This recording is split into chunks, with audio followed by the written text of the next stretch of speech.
Alright, today I'm going to show you how to fix this.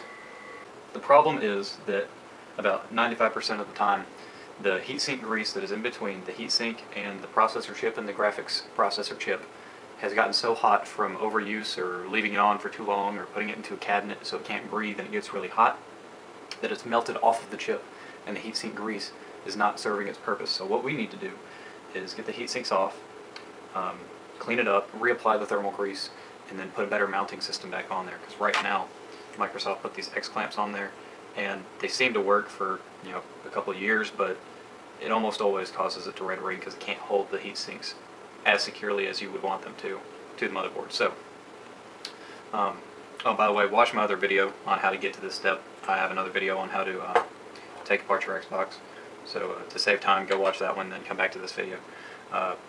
We need to get these heat sinks X clamps off. I like to use needle nose pliers, and right underneath each one of the 4 crosses is a curve. I stick my pliers there and I twist up while I'm also holding this in place because they will drop sometimes. So just do that to all the legs that you can. Usually only have to do 3. And the last one will just come off. And then hold the motherboard, take the heatsink off, set it aside, and do the other one. See, if you look at it, if you have any kind of experience with heatsink grease on computers or whatnot, they should not be all melted around the side. They should be on the chip. So we need to clean this up and reapply it. What I do to clean it up is I take a flathead and very, very, very gently scrape up the clumps, and then later on I'll go back with some Goo-Gone, Goof off, whatever, with some Q-tips, and that really cleans it up. You want these to look like mirrors. You should be able to see a reflection in this chip, and this chip. That's how clean it should be.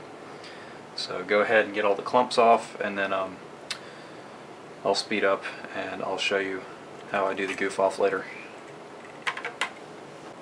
Okay, I've gotten most of the clumps off, so I'm ready to take my Q-tips and my Goo-Gone or other product like that. And it's a heavy-duty cleaner. You don't want to get this all over the motherboard, but it's perfectly fine for those chips. I forget what they're made out of, but they're really strong. You won't hurt them. So I pour just a little bit in a glass, get a Q-tip in there, scrub it off. Alright, I've gotten it to the point where it's pretty shiny. You can see yourself in the reflection in the middle of the chips, so it's clean enough. Go ahead and wipe it off of the heat sinks. Alright, once you got all the crap off the heat sinks, you need to get the screws off. We're going to use our own screws. These are the screws that used to go into the X clamps that I told you to throw away. We don't need them anymore. So I take my pliers, or if you have a wrench that fits, and you just twist it counterclockwise. I have had some Xboxes every once in a while. There's one that just simply will not come out unless you put it in a vice grip. That happens maybe one out of every 10 Xboxes that I see. So hopefully this works for you. Okay, now that we've got everything cleaned off and we've got the screws out of the heat sinks, you can go ahead and apply your thermal paste. Too much is actually a bad thing. So like I said, you do not need a lot. Just put a dot on each one and make a thin layer with your finger. That's what it should look like. Now we need to get our screws set up. I use 5mm flat metal washers. You'll need 16 of those. They come in packs of 10.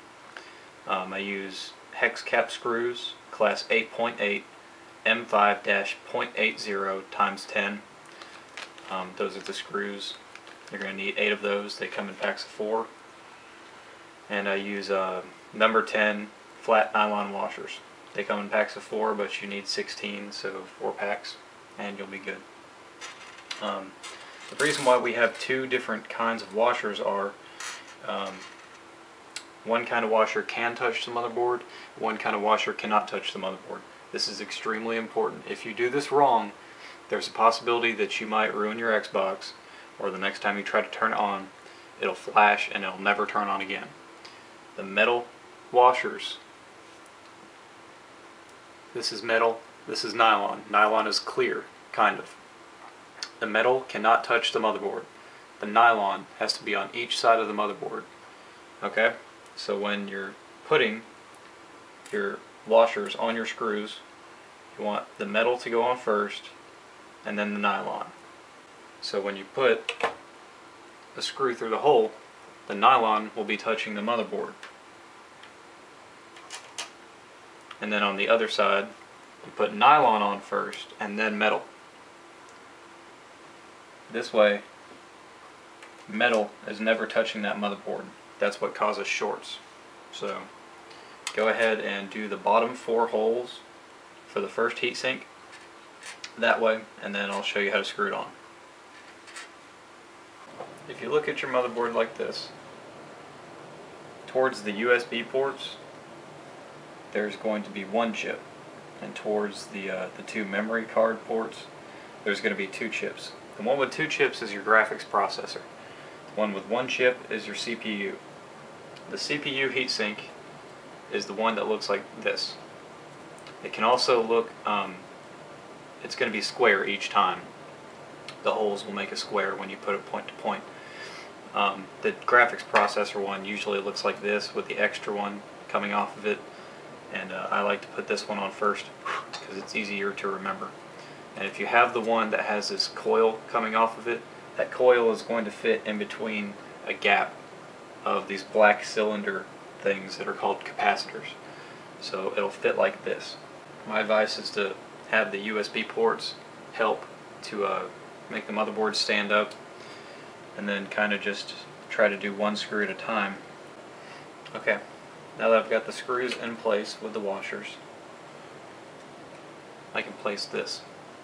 You'll notice that there will be the square of screws, and then there's an extra piece right here. There's also an extra piece. You'll see a white outline. There's an extra piece up here, so it'll fit like this. And this arm will come around this other heatsink and rest over these black cylinders. Okay, I've tightened them as much as I can with my fingers. They can still be tightened a good amount, so just take your pliers and tighten each one until you can't tighten it anymore. Okay, once you do that, you're actually ready to put your Xbox back together and test it. I wouldn't put it all back together all the way, just because if you did do something wrong, there's a couple more steps to the process that I can show you. So I have put the motherboard in, I've screwed it down, I've put in all of the screws but the long screws. I put the ring of light back on, I put the DVD tray back in. I plugged the fans in, but I did not pop them in place. I'll show you why in just a little bit. So now we've got our cords plugged in and we are ready to test our fix.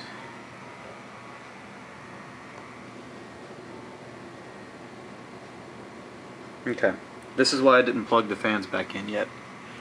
We've done all the work. We've replaced everything that needs to be replaced, but it's still red ringing. So what we're going to do is we're going to manually overheat the Xbox. How we're going to do that is we're going to have the fan go over the CPU, but not the GPU. The GPU is under this DVD tray on the motherboard. This is the CPU down there. The temperature gauge in the Xbox is in the CPU. So we're going to keep the CPU cool so it thinks that the temperature is okay. That way we can manually overheat the GPU. That's what we're doing. And it should work. And we're going to keep it like this for about half an hour.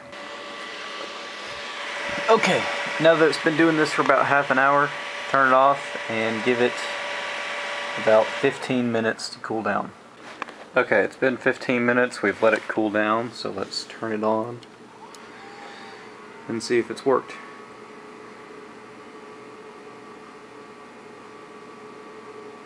Alright, you see it right there. It's working perfectly fine.